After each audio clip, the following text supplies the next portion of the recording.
It is now my honor and privilege to present to you William Jefferson Clinton, President of the United States.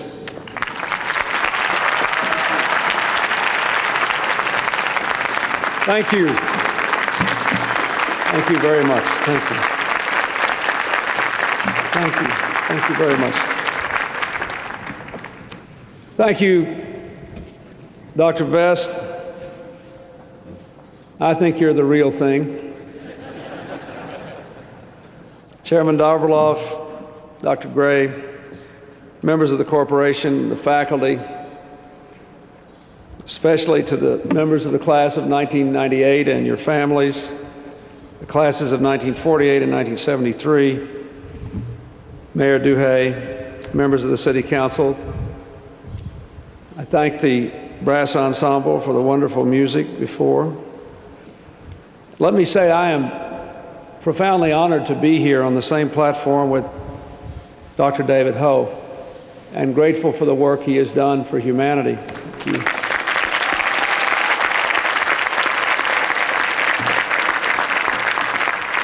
When we met a few moments ago in President Vest's office with a number of the students and other officials of the university, I said you had a good representation of speakers today, the scientists and the scientifically challenged. But my administration has been able to carry on in no small measure because of contributions from MIT. 16 MIT alumni and faculty members have served in important positions in this administration, including at least 2 who are here today, the former Secretary of the Air Force, Sheila Widnall, and the Deputy Secretary of Energy, Ernie Moniz. 4 of your faculty members and your president have done important work for us. I thank them all. And I come here today with good news and bad news for the graduates. The good news is that this morning we had our latest economic report. Unemployment is 4.3%. There have been 16 million new jobs in the last 5 years. There are numerous job openings that pay well. The bad news is that you now have no excuse to your parents if you don't go to work. MIT is admired around the world as a crucible of creative thought, a force for progress, a place where dreams of generations become reality. The remarkable discoveries and inventions of the MIT community have transformed America. Early in your history, MIT was known for advances in geology and mining. By mid-century, MIT pioneered X-rays and radar. Today, it's atomic lasers, artificial intelligence, biotechnology. MIT has done much to make this the American century, and MIT will do more to make America and the world a better place in the 21st century as we continue our astonishing journey through the information revolution. A revolution that began not as our own did here in Massachusetts with a single shot heard round the world, but instead was sparked by many catalysts in labs and libraries, startups and blue chips, homes and even dorm rooms across America and around the world. I come today not to talk about the new marvels of science and engineering. You know far more about them than I do.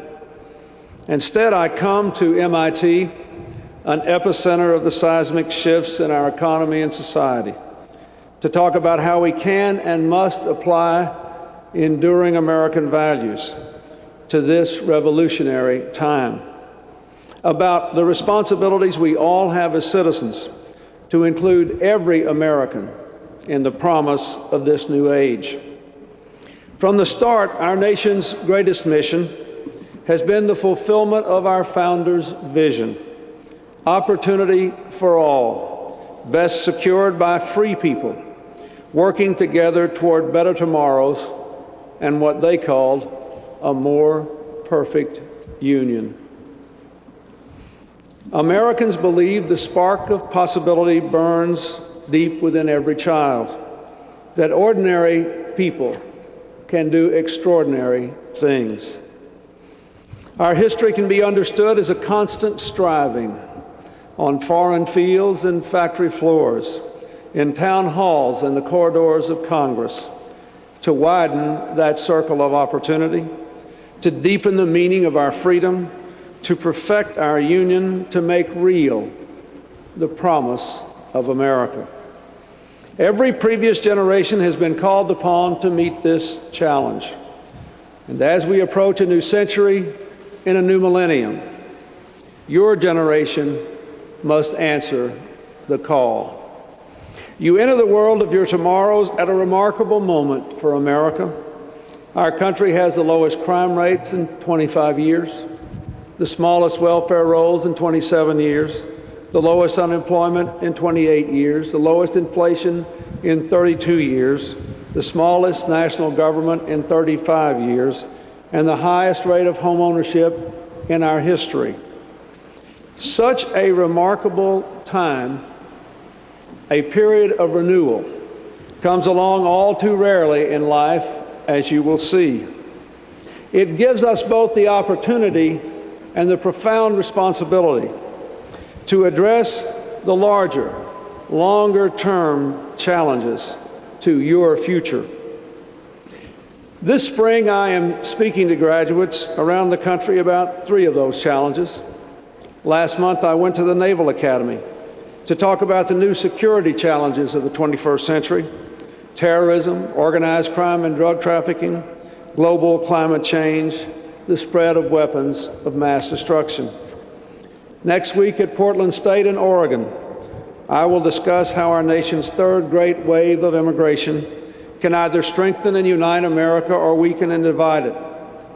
And I thank Dr. Ho for what he said about immigration and our immigrants. Today, I ask you to focus on the challenges of the information age. The dimensions of the information revolution and its limitless possibilities are widely accepted and generally understood, even by lay people. But to make the most of it, we must also acknowledge that there are challenges, and we must make important choices. We can extend opportunity to all Americans or leave many behind. We can erase lines of inequity or etch them indelibly. We can accelerate the most powerful engine of growth and prosperity the world has ever known, or allow the engine to stall. History has taught us that choices cannot be deferred. They are made by action or inaction. There is no such thing as virtual opportunity. We cannot point and click our way to a better future. If we are to fulfill the complete promise of this new age, we must do more. Already the information age is transforming the way we work. The high-tech industry employs more people today than the auto industry did at its height in the 1950s. Auto and steel industries, in turn, have been revived by new technologies.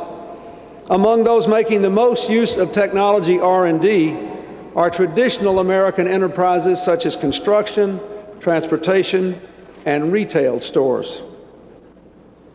It is transforming the way we live. The typical American home now has as much computing power as all of MIT did in the year most of the seniors here were born. It is transforming the way we communicate. On any business day, more than 30 times as many messages are delivered by email as by the Postal Service. And today, this ceremony is being carried live on the internet so that people all over the world can join in. It is transforming the way we learn. With the DVD technology available today, we can store more reference material in a 3-inch stack of discs than in all the stacks of Hayden Library. It is transforming the way our society works, giving millions of Americans the opportunity to join in the enterprise of building our nation as they fulfill their dreams. The tools we develop today are bringing down barriers of race and gender, of income and age. The disabled are opening long closed doors of school, work, and human possibility. Small businesses are competing in worldwide markets once reserved only for powerful corporations. Before too long, our children will be able to stretch a hand across a keyboard and reach every book ever written, every painting ever painted, every symphony ever controlled. For the very first time in our history, it is now possible for a child in the most isolated inner-city neighborhood or rural community to have access to the same world of knowledge at the same instant as the child in the most affluent suburb. Imagine the revolutionary, democratizing potential this can bring. Imagine the enormous benefits to our economy, our society, if not just a fraction, but all young people can master this set of 21st century skills. Just a few miles from here is the working class community of East Somerville. It has sometimes struggled to meet the needs of population that is growing more diverse by the day. But at East Somerville Community School, well-trained technology teachers with equipment and support from Time Warner Cable have begun to give first to eighth graders an early and enormous boost in life. First graders are producing small books on computers. Sixth graders are producing documentaries.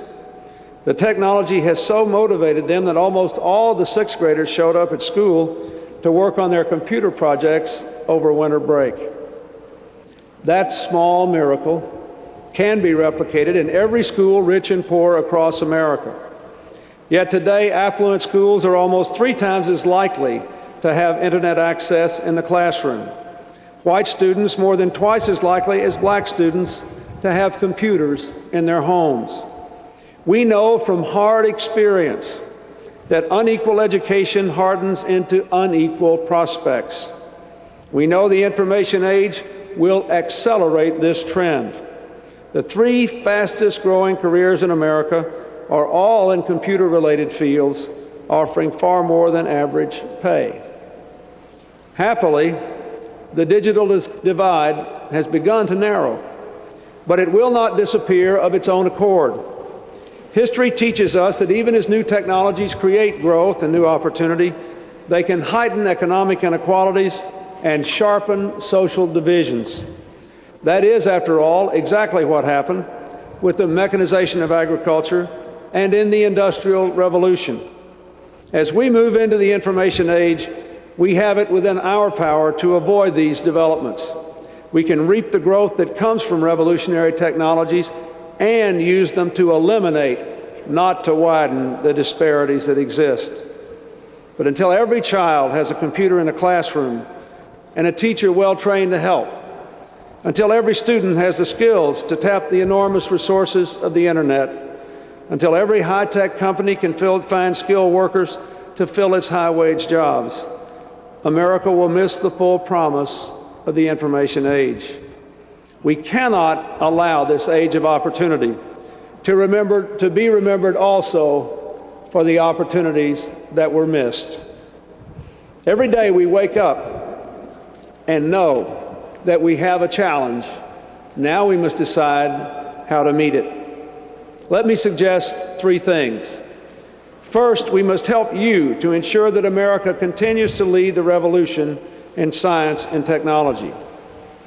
Growth is a prerequisite for opportunity, and scientific research is a basic prerequisite for growth.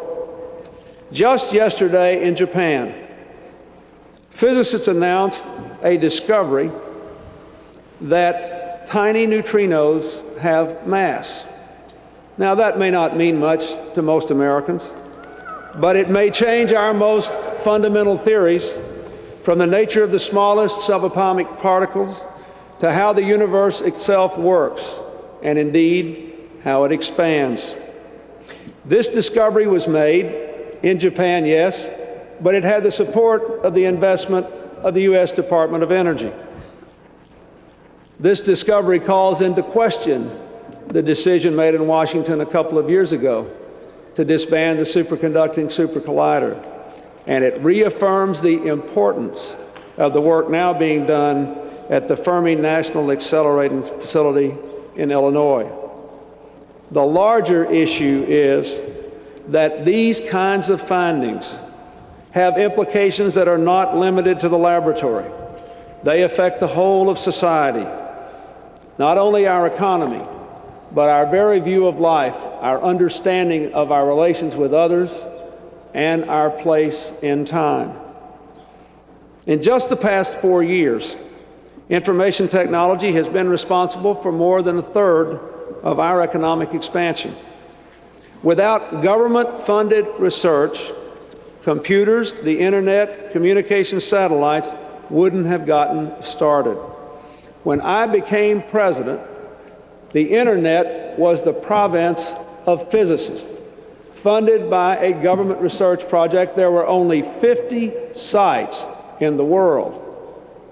Now, as all of you know, we are adding pages to the World Wide Web at the rate of over 100,000 an hour. And 100 million new users will come on this year. It all started with research, and we must do more. In the budget I submit to Congress for the year 2000, I will call for significant increases in computing and communications research. I have directed Dr. Neil Lane, my new advisor for science and technology, to work with our nation's research community to prepare a detailed plan for my review. Over the past 50 years, our commitment to science has strengthened this country in countless ways. Scientific research has created vast new industries, millions of jobs, allowed America to produce the world's most bountiful food supplies, and remarkable tools for fighting disease. Think of what today's investments will yield. Dr. Ho will unravel the agonizing riddles of AIDS.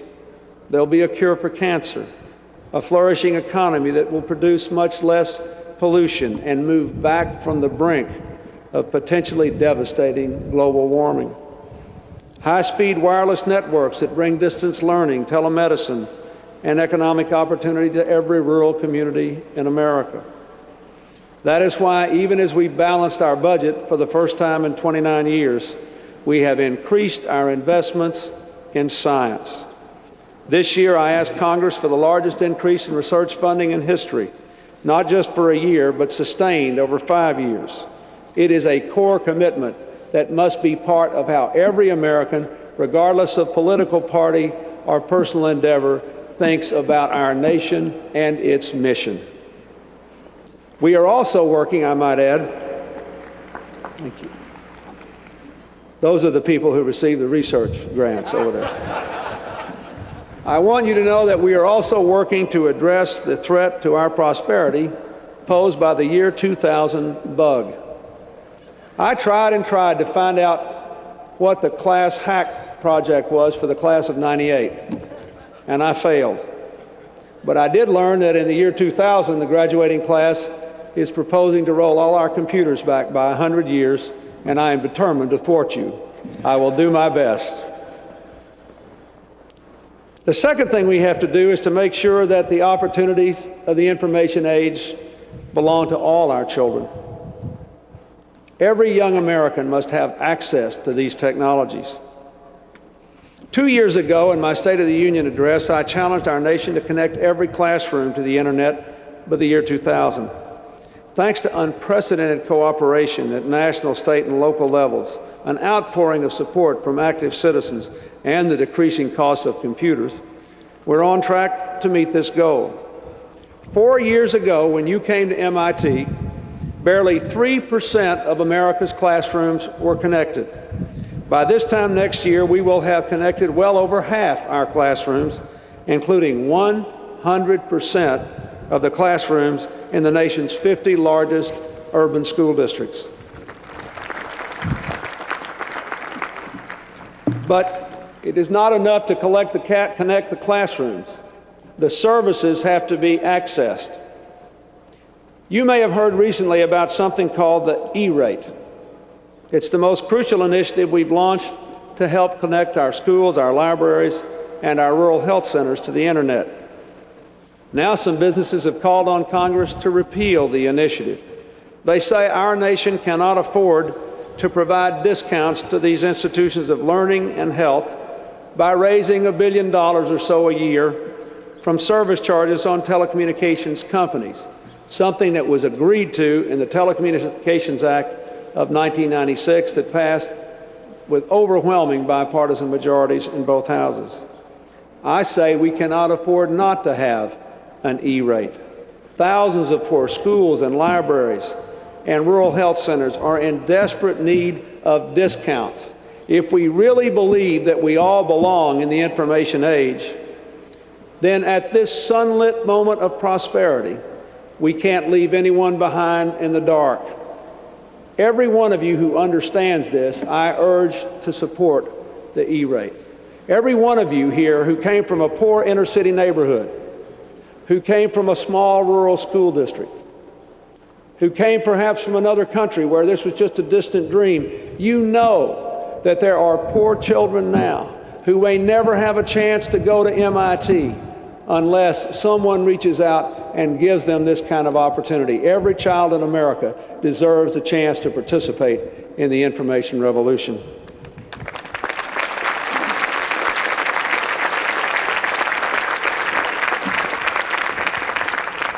The third thing we have to do is to make sure that all the computers and the connections in the world don't go to waste because our children actually have 21st century skills. For 5 years now, I've done my best to make education our #1 domestic priority, creating Hope Scholarships, expanding Pell Grants, to make the 13th and 14th years of education as universal as the first 12 are today. We passed tax credits, reformed the student loan program, expanded work-study, created AmeriCorps to open the doors of college to every young person who was willing to work for it. We're working to make our public schools the best in the world, with smaller classes, better facilities, more master teachers and charter schools, higher standards, an end to social promotion. But the new economy also demands that our nation commit to technology literacy for every child. We shouldn't let a child graduate from middle school anymore without knowing how to use new technologies to learn. Already, 10 states with an eye to the future have made technology literacy a requirement of graduation from high school. I believe we should meet this goal in the middle school years. I believe every child in every state should leave middle school able to use the most current tools for learning, research, communication, and collaboration. And we will help every state to meet this goal. If a state commits to adopt a technology literacy requirement, then we will help to provide the training that the teachers need. I propose to create a team of trained technology experts for every American middle school in every one of these states, and to create competitions over the next 3 years to encourage the development of high-quality educational software and educational websites by students and professors and commercial software companies. All students should feel as comfortable with a keyboard as a chalkboard, as comfortable with a laptop as a textbook. It is critical to ensuring that they all have opportunity in the world of the 21st century. Today, I pledge the resources and unrelenting efforts of our nation to renew our enduring values in the information age.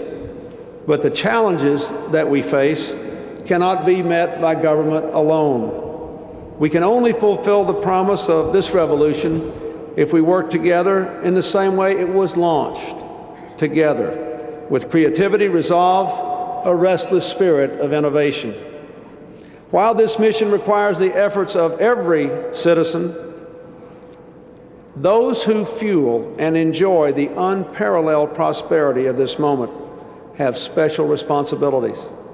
The thriving new companies that line Route 128 in Silicon Valley, I challenge them to use their power to empower others, to invest in a school, embrace a community in need, endow an eager young mind with opportunity, not to rest until every one of our children is technology literate. Many of you are doing such work already, and many of them are, but America needs all such companies to participate. And finally, to the graduates of the class of 1998, I too offer my congratulations, and as your president, my gratitude for your commitment. for challenges conquered, for projects completed, for goals reached and even surpassed. You, your parents, and your friends should be very proud today and very hopeful, for all the possibilities of this new age are open to you. You are at the peak of your powers, and the world will rightly reward you for the work you do. But to make the very most of your life and the opportunities you have been given, you too must rise to your responsibility to give something back to America of what you have been given. As the years pass, your generation will be judged, and you will begin to judge yourselves, not only on what you do for yourself and your family, but on the contributions you make to others, to your country, your communities, your generation of children. When you turn your good fortune into a chance for others, you then will not only be leaders in science and industry, you will become the leaders of America. 21st century America belongs to you. Take good care of it. Thank you, and God bless you.